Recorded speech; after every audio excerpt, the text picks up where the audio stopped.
हमारा जो अगला टॉपिक है वो सॉलिड वेस्ट मैनेजमेंट के ऊपर है, which is a continuation of the land pollution वाला टॉपिक. सो इनिशियली हमने ये पढ़ा कि लैंड पोल्यूशन किस तरह से कॉज होता है, उसके पॉसिबल इफेक्ट्स क्या होते हैं और पॉसिबल सोल्यूशंस क्या क्या हो सकते हैं.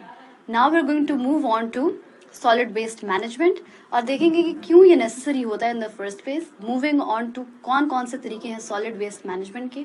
एक तो कुछ बहुत बेसिक होते हैं, and then we're going to move to some more highly complex ways, ठीक है, जो कि सिर्फ इंस्टीट्यूशनल लेवल पे ही हो सकते हैं. और then we're going to end this topic. सबसे पहले just a brief overview that your world generates 2.01 billion tons of municipal solid waste annually. Let that sink in.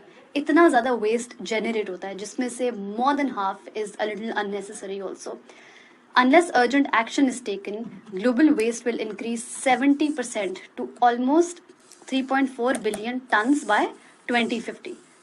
ठीक है, अब ऐसा है कि ये कुछ methods तो different governments ले रही हैं, but there's so many things that the governments cannot control. There's so much waste that is being produced by the normal public as well. और वो इस क्यों होता है? Because we're not aware enough to understand कि ये कितना बड़ा issue create हो सकता है. क्यों जरूरी है solid waste management? The most important reason is your health, ठीक है, and the protection of environment. Now I know that nobody really cares about protection of the environment, ठीक है, the population by you being population in general, but we do care about the health of our people. जितना आपका rotting garbage होगा, ठीक है, it is also known to produce harmful gases जो कि air के साथ मिक्स होंगे and they can also cause breathing problems in people. ठीक है, आपकी जितनी भी गैसेस रिलीज होती हैं, अब ये जो गार्बेज आप करते हैं, प्रोड्यूस करते हैं, या हाउस होल्ड्स या फैक्ट्रीज प्रोड्यूस कर रही हैं, इसमें से गैसेस तो निकल रही हैं. अब वो डिफरेंट केमिकल रिएक्शंस कर रही हैं और इवेंचुअली उससे हो ये रहा है कि it's causing breathing problems in people. By inspecting the vegetation around landfill sites, you can imagine कि कितना डैमेज हो चुका है ये by the garbage and the waste जो कि untreated होता है. अगर आप ट्रीट कर लें सॉलिड वेस्ट को तो it might not be that big of a problem. Although by products में कुछ मेथड्स के जो बाई प्रोडक्ट्स हैं उनमें अक्सर पोल्यूटेंट्स भी रिलीज होते हैं, बट ओवरऑल इतना मसला नहीं होता. ज़्यादा मसला कॉज होता है आपकी अनट्रीटेड वेस्ट से. अच्छा जी, क्यों? क्योंकि रॉटिंग गार्बेज जो है वो एक स्मेल भी इंक्रीज करता है या एक स्मेल भी रिलीज करता है जो कि बहुत एक नॉजिया कॉज करता है लोगों के बीच में, या it's very problematic for people who are living in the nearby areas. Also अगर आप लैंडफिल्स के अंदर अपना वेस्ट डाल रहे हैं तो अक्सर वो आपके वाटर टेबल के अंदर चला जाता है, सो वो वाटर बॉर्न डिजीजेस बहुत ज़्यादा से इंक्रीज हो जाती हैं. Similarly, waste collection and rubbish disposal, it plays a very important role in global cleanliness also, ठीक है, and your sustainable development goals also. Why? Because people's health is on the line, conservation of resources is on the line, and it is a responsibility, it is a global responsibility rather than it's not something that only one person is responsible for. ठीक हो गया. Treatment of solid waste पे आ जाए तो सबसे पहले आ जाता है रिड्यूस, रीयूज एंड रिसाइकल. ये हायरार्की है रिड्यूस, रीयूज एंड रिसाइकल की, 3 R's दैट वी यूज. सबसे पहले इसमें हम लोग देखेंगे the first R which is reduce. Reduce का कॉन्सेप्ट ये है कि आप इतना वेस्ट जनरेट ही ना करें इन द फर्स्ट प्लेस, और वो आप बहुत सारे तरीकों से कर सकते हैं, डोमेस्टिकली भी, इंडस्ट्रियली भी. ठीक है, वो किस तरह से होता है? जिस तरह से on the top of my head, जिस तरह मुझे अभी आगे पॉइंट्स आ जाएंगे, पर जिस तरह से अगर आप पेपर इस्तेमाल करें तो आप एक साइड पे लिखते हैं and then you don't use the other side and you just dispose of the paper. You don't do that, use both sides of the paper. Secondly, tissue use करें तो you not using it completely. इस तरीके से चीज़ों को आप waste कम से कम generate करें ताकि कम से कम पोल्यूशन हो और कम से कम ज़रूरत पड़े उसको ट्रीट करने की भी. आप क्या क्या कर सकते हैं to reduce the waste? 1, you can print on both sides of the paper to reduce paper wastage. ठीक है, ये मैंने अभी बताया. आप यूज़ करें electronic mail instead of sending paper mail. आप तो ज़माना बहुत ज़्यादा एडवांस भी हो चुका है, and but even now our government, specially our government, it tends to use paper mail which is very annoying because आप ईमेल के थ्रू बहुत ज़्यादा अपना काम कर सकते हैं और रिकॉर्ड में भी आ सकते हैं बहुत easily. Remove your name from the list जिसमें आपको मेल रिसीव नहीं करना. ऐसा नहीं है कि आपने, जिस तरह से आप सब्सक्राइब करते हैं ऑनलाइन, इस तरह से आप मैनुअली भी आपको अक्सर आता है कि आपको मैगजीन्स आ रहे होते हैं, आपको अक्सर ब्रोशोर्स आ रहे होते हैं. अब आपको नहीं चाहिए, if you don't think that's necessary for you, तो आप उसको अपना नाम ना लिखवाएं उसमें. You use cloth napkins instead of paper napkins, ताकि क्लॉथ नैपकिन्स आप दोबारा धो के इस्तेमाल भी कर सकें. ज़रूरी नहीं है कि आप फैंसी हो कि पेपर नैपकिन्स भी इस्तेमाल करें. You also avoid using disposable plate, spoon, glass, cups and napkins. क्यों? क्योंकि ये बहुत ज़्यादा वेस्ट जनरेट करता है. डिस्पोजेबल चीज़ें जो होती हैं, आप वही बर्तन इस्तेमाल करें जो आप घर पे करते हैं. आप कहीं लेके भी जा रहे हैं तो उसको वापस लेके आए, you clean it up so it's easier for you.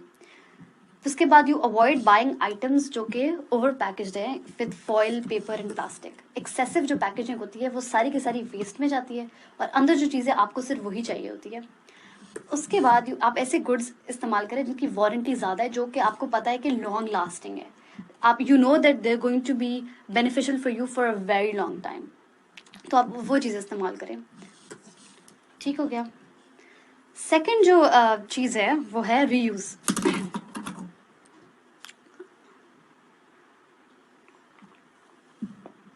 Reuse में आ जाता है कि आप एक चीज़ को दोबारा से दोबारा, as the name suggest, you reuse it again and again. आप कौन कौन से आइटम्स रीयूज कर सकते हैं? सबसे पहले ओल्ड जार्स एंड पॉट्स, जिसमें आप स्टोर करती हैं चीज़ें इन द किचन.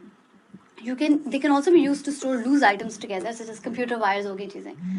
इसकी मिसाल ये है कि जिस तरह से नुटेला के वो शीशे के जार्स आते हैं, ठीक है, आप उसको for what I do in my house is उसको मैं as it is dispose of नहीं करती. नुटेला खत्म हो गया तो आई क्लीन दोज जार्स आप, और उसके अंदर अपने जो मसाले होते हैं आप वो रख सकते हैं. So this is just one way of री using something again and again for different purposes, ताकि ओवरऑल आपका वेस्ट जो है वो कम प्रोड्यूस हो. ओल्ड टायर्स आप रिसाइकलिंग स्टेशन पे भेज सकते हैं, अगेन वो भी आप उसको इस्तेमाल कर सकते हैं. Use would, again it can be use for firewood या वुड क्राफ्ट्स, या बहुत ज़्यादा जो इस्तेमाल शुदा जो वुड होती है आप उसको या तो फायरवुड में यूज़ कर लें to keep your cells your house warm, या आप उसको और वुड बनाने की चीज़ों पे या वुड क्राफ्ट्स वगैरह में इस्तेमाल कर सकते हैं. न्यूज़पेपर जो पुराने होते हैं वो अगेन आप उसको जब आपने मूव आउट करना है from one place to another, और ये तो बहुत कॉमन चीज़ है, it's very popular thing as well कि व्हेन यू आर मूविंग या व्हेन यू आर शिफ्टिंग, तो आप उन पुराने न्यूज़पेपर्स के को यूज़ कर सकते हैं to wrap things up, specially आपके जो बर्तन होते हैं या कीमती जो अशिया हैं. फिर आ जाता है envelopes. Old and waste envelopes आप you can be use by children to make short notes. Again this is not something जो बहुत ज़्यादा आप इस्तेमाल कर सकते हैं, बट वाई नॉट. फिर वेस्ट पेपर आप उसको यूज़ कर सकते हैं to make notes and sketches, and then they can be use to recycling centre when you don't need them any more. सबसे ज़्यादा जो प्रॉब्लम यह है कि जो आप पेपर को सही तरीके से इस्तेमाल नहीं कर रहे हैं, रीयूज नहीं कर रहे हैं. ठीक है, अगर आपने कोई चीज़ बनाई हुई है पेंसिल से, आप उसको इरेज करें, you can use that paper again. ये बहुत ज़्यादा मेहनत वाला काम है and I understand that, but again आपका जितना वेस्ट जनरेट हो रहा है that is also a very problematic thing. And in a country like Pakistan specially, अगर आप इसको थोड़ा सा मुल्क कंट्री स्पेसिफिक कर लें तो ऑलरेडी वेस्ट का बहुत बड़ा प्रॉब्लम है. In bigger cities like Karachi, you know that it's not being treated, you know that it's not being properly disposed of, so why not go for these little methods. अच्छा जी, तीसरी जो चीज़ है वो होगी recycling. Recycle is the last stage जिसमें आप ये करते हैं कि आप एक ऐसी चीज़ जैसे प्लास्टिक है आप उसको ट्रांसफॉर्म कर देते हैं इनटू अनदर थिंग जो कि फिर से यूज़ हो सकती है. सो एक चीज़ जो ऑलरेडी यूज्ड है उसको आपने ट्रांसफॉर्म किया into something else just so it can be used again. One of the issues facing communities that want to become more involved with the recycling effort is that while the collection and sorting process may be affordable, there still has to be a facility to receive and transform the discarded waste. So ये बात है कि बात इसमें जो हो रही है वो ये है कि आप कम्युनिटी लेवल पे ये चीज़ें इसलिए नहीं कर सकते बिकॉज आपको वो बहुत ज़्यादा क्या कहते हैं इक्विपमेंट चाहिए to basically transform the waste. Collect तो डोर टू डोर कलेक्शन तो हो ही जाता है कि आपको वो वेस्ट रिसाइकिल करना हो, वो प्लास्टिक जो रिसाइकिल करना है फॉर एग्जांपल पेपर वगैरह, लेकिन कौन करेगा और किस तरह से वो फैसिलिटी सेटअप होंगी वो थोड़ा सा बड़ी लेवल की चीज़ है, इंस्टीट्यूशन लेवल चीज़ है. ठीक हो गया. अगेन ये भी आपको पता होना चाहिए कि कौन सी चीज़ जो है वो रिसाइकिल हो सकती है, कौन सी नहीं हो सकती. ठीक है, because if you are just recycling और if you just trying to क्या कहते हैं सेंड समथिंग टू रिसाइकल जो कि हो ही नहीं सकती इन द फर्स्ट प्लेस, तो उसका कोई ज़रूरत नहीं है. You also buy products from the market जो कि रिसाइकल्ड मटीरियल से बनाता है, जो कि मतलब इन्वायरमेंटल फ्रेंडली होते हैं. ठीक है, buy products that can be recycled. जिस तरह ग्लास जार्स है आप इनको रिसाइकिल कर सकते हैं, सो यू यूज देम और यू बाय देम. अच्छा जी, you can also invent new ways to recycle different items. ठीक है, you avoid buying hazardous materials जो कि डिफ़िकल्ट आपके लिए साबित हो सकते हैं टू रिसाइकल. आप नॉन टॉक्सिक प्रोडक्ट्स यूज़ करें, नॉन टॉक्सिक प्रोडक्ट्स खरीदें जब भी ये पॉसिबल है. You buy products that have been made from recycled materials and you can also use recycled paper for printing और फॉर मेकिंग हैंडीक्राफ्ट्स। ठीक हो गया। अच्छा जी, सेकंड जो ये हो गया हमारी पहली कैटेगरी जिसमें रिड्यूस, रीयूज एंड रिसाइकल आ गया। ठीक है, इसी ऑर्डर में। Then you move on to landfills. ठीक है, लैंडफिल्स मैंने पिछली आपको लैंड पोल्यूशन में भी बताया था कि it's a common strategy to treat a town's solid waste, जिसमें आप एक सैनिटरी लैंडफिल बनाते हैं। ठीक है, एक पहले सबसे पहले आप एक साइट देखते हैं जो रेजिडेंशियल एरिया से थोड़ा दूर हो। ठीक है, ताकि हेल्थ लोगों की इफेक्ट ना हो। उसके बाद आप एक सैनिटरी लैंडफिल के अंदर अपना वेस्ट डंप करते हैं एंड यू मेक श्योर कि जो उसकी लाइनिंग है, ठीक है, ये बहुत अहम चीज़ है कि जो लाइनिंग है इस लैंडफिल की वो प्रॉपरली जो है इसकी लेयर्स हों through different sand, silt, I think plastics. क्योंकि ताकि ये वेस्ट का जो पानी है या ये वेस्ट अब लिक्विड फॉर्म में चला जाए तो ये सीप इन ना कर जाए और ग्राउंड वाटर टेबल को इफेक्ट ना करे और लोगों की डाइट के अंदर एंटर ना हो। इसलिए बहुत ज़रूरी है कि ये लाइनिंग जो होती है लैंडफिल की ये बहुत मजबूत हो, ये बहुत ज़्यादा प्रोटेक्टेड हो। ठीक है, ताकि वेस्ट एक्सकेप ना कर सके, यहाँ से निकल ना सके बाहर। बताया भी उन्होंने कि modern landfills are designed in a way that the bottom of the landfill is covered with a impervious liner which is usually made of several layers of thick plastic and sand. This liner protects the groundwater from being contaminated because of leaching. ठीक हो गया। जरूरी है कि the waste should never come in contact with surface water or ground water. ठीक है, ये देखें आपका रेजिडेंशियल एरिया, यहाँ पे आपका लैंडफिल है और इस तरह से ट्रीट होना चाहिए। This should be the minimum distance और this is an example to show के why it should be far away from a residential site. ये कुछ एडवांटेजेस हैं और डिसएडवांटेजेस हैं। एज यू कैन सी कि इट्स अ चीप ऑप्शन। ठीक है, जॉब्स क्रिएट हो सकती हैं, इकोनॉमी स्टिमुलेट हो सकती है इससे। ठीक है, उसके बाद काफ़ी ज़्यादा डिफरेंट टाइप्स ऑफ वेस्ट जो है वो डिस्पोज ऑफ हो सकते हैं, आप बस लैंडफिल के अंदर डंप कर सकते हैं। ठीक है, और जो गैस रिलीज होती है लैंडफिल साइट से it could be collected and used for generating power. ये तो कभी पाकिस्तान ऐसे मुल्क में हुआ नहीं, लेकिन ये कि आप ये भी कर सकते हैं कि जो गैस रिलीज कर रहा है वो लैंडफिल, तो उसको आप पावर पर्पसेस के लिए इस्तेमाल कर लें। अच्छा जी, डिसएडवांटेजेस क्या हैं कि एक तो site will look very ugly. ठीक है, डेंजरस गैसेज जो हैं वो प्रोड्यूस होती हैं that can again cause air pollution. ठीक है, और वो ग्लोबल वार्मिंग को भी कंट्रीब्यूट कर सकती हैं। हर गैस तो यूज़फुल है नहीं। फिर अगर तो वो लीचिंग हो गया या अगर तो वो ग्राउंड वाटर टेबल में वो चला गया सारा का सारा वेस्ट, तो प्रॉब्लम है बिकॉज वो it will enter the food chain of people and the land might not be used for redevelopment क्योंकि वो बहुत पोल्यूटेड हो जाएगा। तो वो एरिया फिर आप रीडेवलपमेंट के लिए इस्तेमाल नहीं कर सकते हैं। अच्छा जी, तीसरा जो आपका मेथड है वो इंसिनरेशन है, which is basically the burning of particular sort of waste you collected and then you burn it at high temperatures and you turn the waste into ashes. ठीक है, इंसिनरेटर्स ऐसे बने होते हैं कि वो they do not give off extreme amounts of heat when burning solid waste. अच्छा जी, गुड थिंग ये है कि इंसिनरेशन इफेक्टिव और फास्टर है बिकॉज जो जितना भी वेस्ट है उसको वो 20 to 30% of the original volume तक वो डिक्रीज कर देता है। तो काफ़ी जल्दी इसके असरात या इफेक्ट्स हमें काफ़ी जल्दी नजर आते हैं।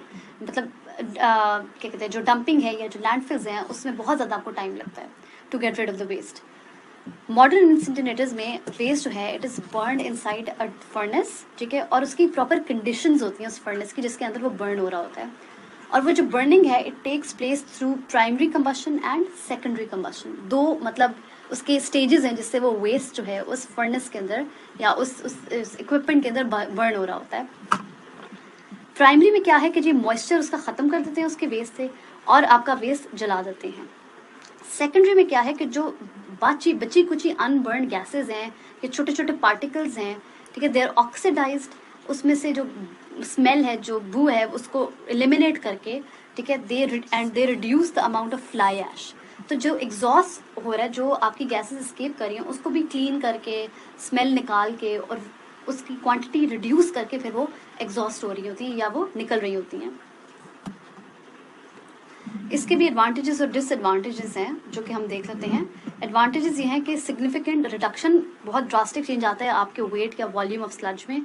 ठीक है, it's low sensitivity to sludge composition, और जितनी भी इंसिनरेशन से एनर्जी है या हीट है या हीट जो है आप जब इंसिनरेट करते हो वेस्ट को, you can use that for power purposes. उसके बाद बॉटम ऐश में भी use as a daily cover for landfill. अच्छा जी, सॉल्ट्स एंड एसिड्स आप रिकवर कर सकते हो from processed water of air pollution controls. उसके बाद कुछ फैसिलिटीज रिकवर करती हैं and they also sell the metals. दूसरी बात ये कि this is a very good initiative for industries and power plants and everything, जहाँ पे हैवी मेटल्स हैं, आपने उनको जलाना है, आप ना उसको कंपोस्टिंग उसके ऊपर अप्लाई कर नहीं सकते, लैंडफिल्स के अंदर आप डाल नहीं सकते बिकॉज वो पोल्यूट कर देता है लैंड को।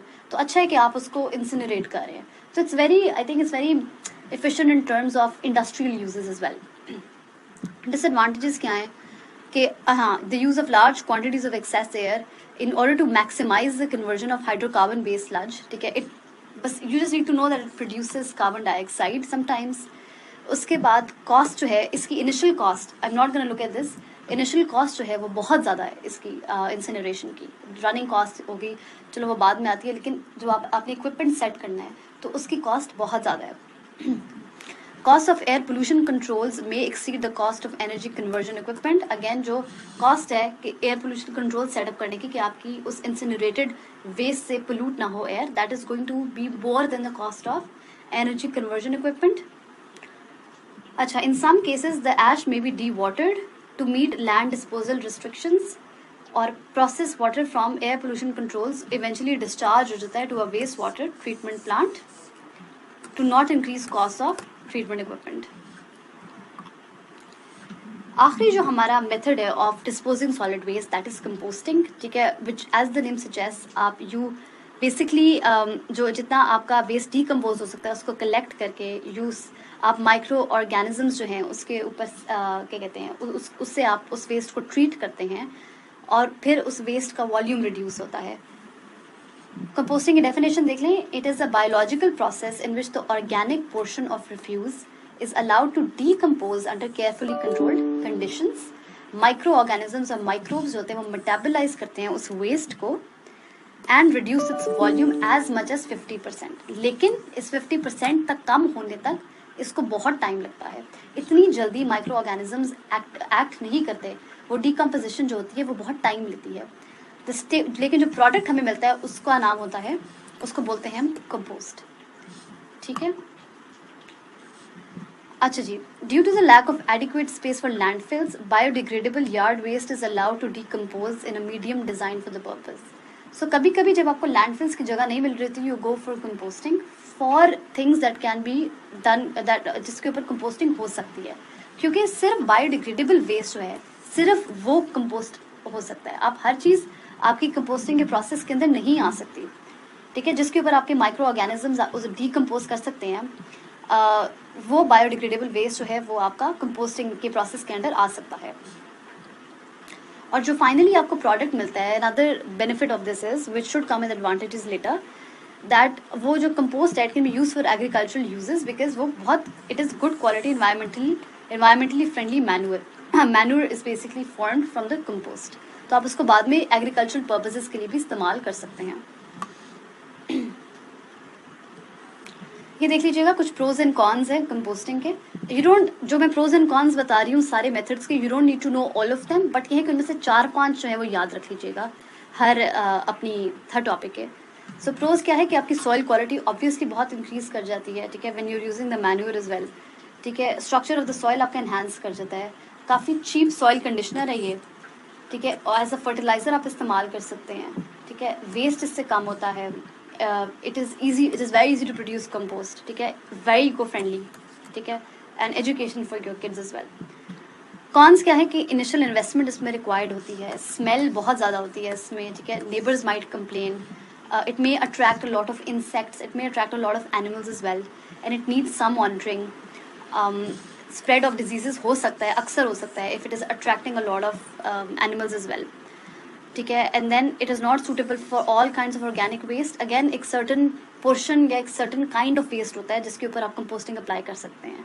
So it's not something that you can use on let's say a very big scale, specially in countries like ours. अच्छा जी, ये कुछ एक कंपैरिजन है तीनों का, लैंडफिल्स का भी, इंसिनरेशन का भी और कंपोस्टिंग का भी। So you can take a look at that. So जितने भी इसके एडवांटेजेस डिसएडवांटेजेस हैं उन्हीं से ये लिया हुआ है, and you can also make a table if you have time, and if you get a question on solid waste management, तो उस वक्त आप इस तरह का टेबल भी बना सकते हैं टू अंडरस्टैंड के और to make the examiner understand कि क्या क्या फ़र्क है तीनों में.